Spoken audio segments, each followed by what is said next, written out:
Luis, este concepto de la agricultura bioinclusiva, bueno, yo lo he descubierto hace poco investigándote, ¿no? Y cuando he empezado a leer artículos de hace 5 o 6 años, ¿no? He visto el premio que te dieron en Andalucía, he visto en qué consiste este tipo de agricultura, cómo ha ido creciendo tu empresa. Bueno, es, digamos, un planteamiento muy, muy ilusionante, ¿no? Porque vuelve a conectar una parte que es muy importante en Andalucía y en todo el planeta, que es la agricultura, con todo lo que había en el campo, además del cultivo, ¿no? Claro. Entonces, mira, tú sabes, la agricultura es la actividad, ¿no?, humana principal, por excelencia, que domina nuestra alimentación, por encima de cualquier otra consideración. También la ganadería, pero en bastante menor grado. Entonces, todos vivimos de la agricultura, la humanidad entera. Y además la agricultura es la gran depredadora del medio natural. Esto es una cosa que a mí al principio me costó, porque yo pensé que lo que acababa con el medio natural, con nuestros bosques, con nuestras estepas, nuestros climas mediterráneos, eran las ciudades, las autopistas, los aeropuertos.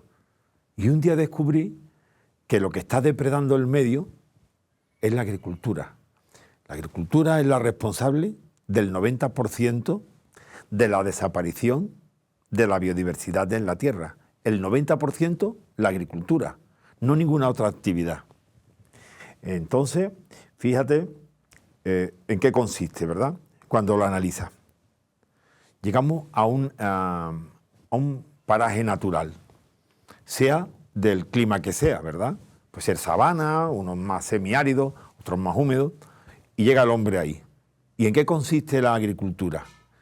En meter un bulldozer y eliminar el 100% de la diversidad biológica que había allí, ya sea en plantas, en animales, en insectos. Es bestial. No elimina una parte, sino la totalidad, y transforma el medio, y pone normalmente un monocultivo, una sola especie. ¿Sabes? Imaginemos, ¿verdad?, de la dimensión de lo que estamos hablando. Y ese es el proceso agrícola. Es la actividad que el hombre utiliza para alimentarse, y cada vez más. Claro. Entonces, la agricultura bioinclusiva surge a raíz de esto, de la observación de sí. ¿Por qué en nuestras plantaciones,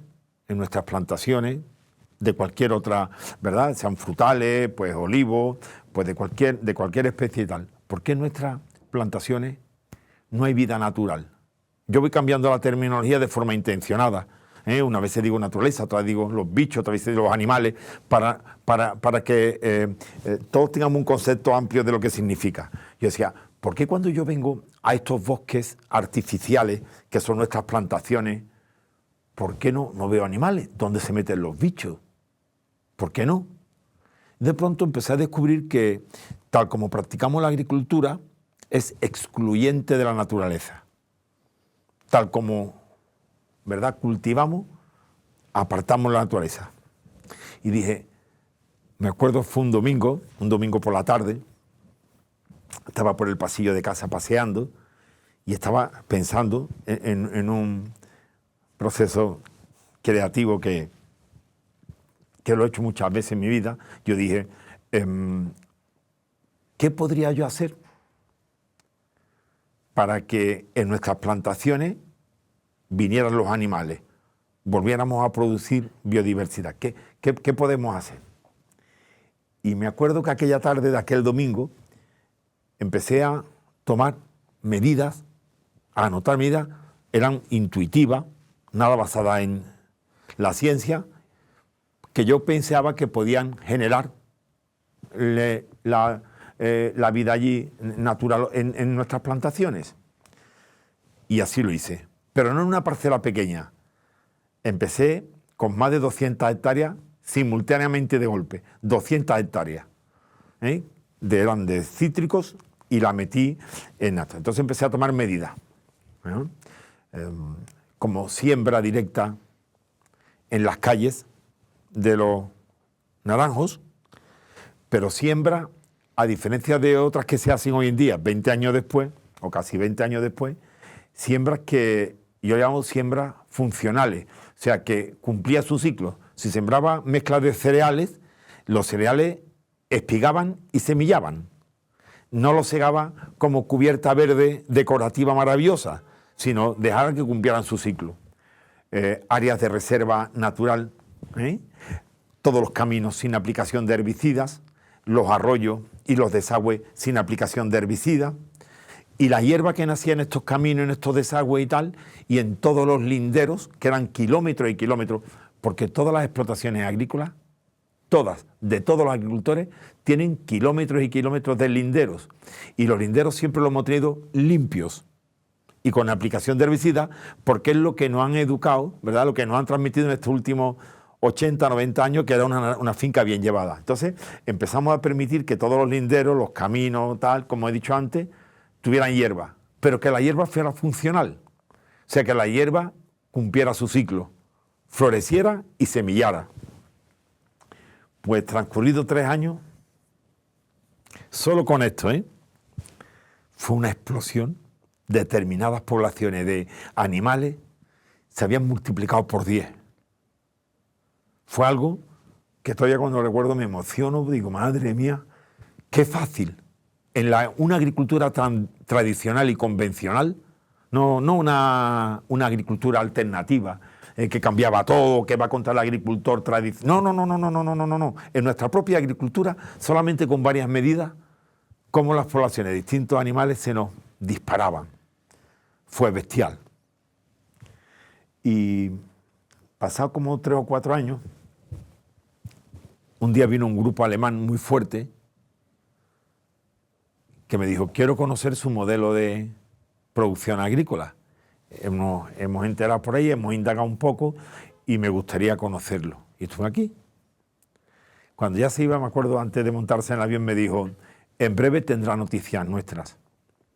Y fue ahí cuando, tras 3 o 4 semanas, mandó a un equipo de expertos a nivel mundial que venían a comprender cuál era eso de la agricultura bioinclusiva y por qué yo, en vez de fijarme en otros detalles, mi objetivo era que además de producción agrícola, produjéramos biodiversidad, unidad biológica.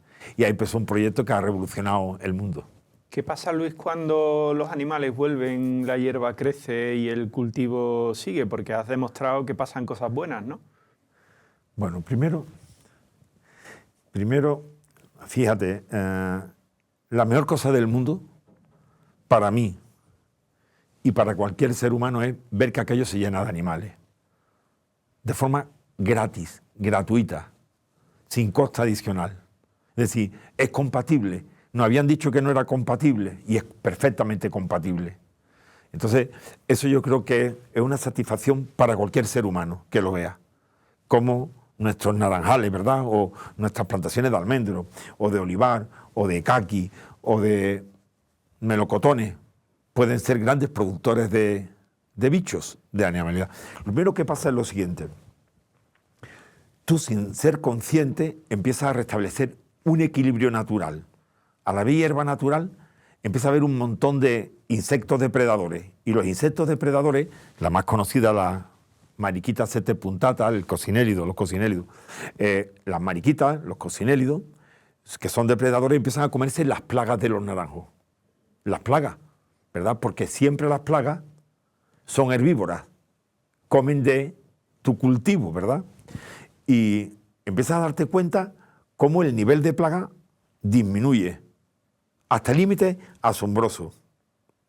Entonces, menos tratamientos, de forma natural, menos tratamientos.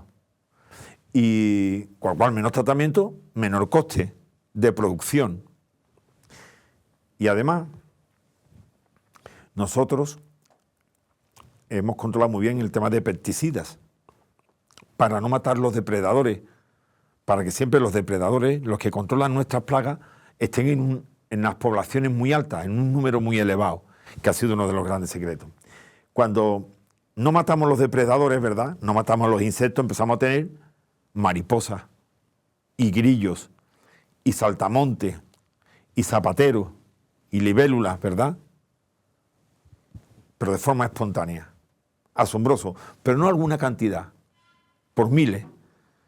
Y como empezamos a tener bichos, insectos SP, empiezan los pájaros perdices, los perdigones, a multiplicarse por 10 porque comen proteína cuando son pequeños.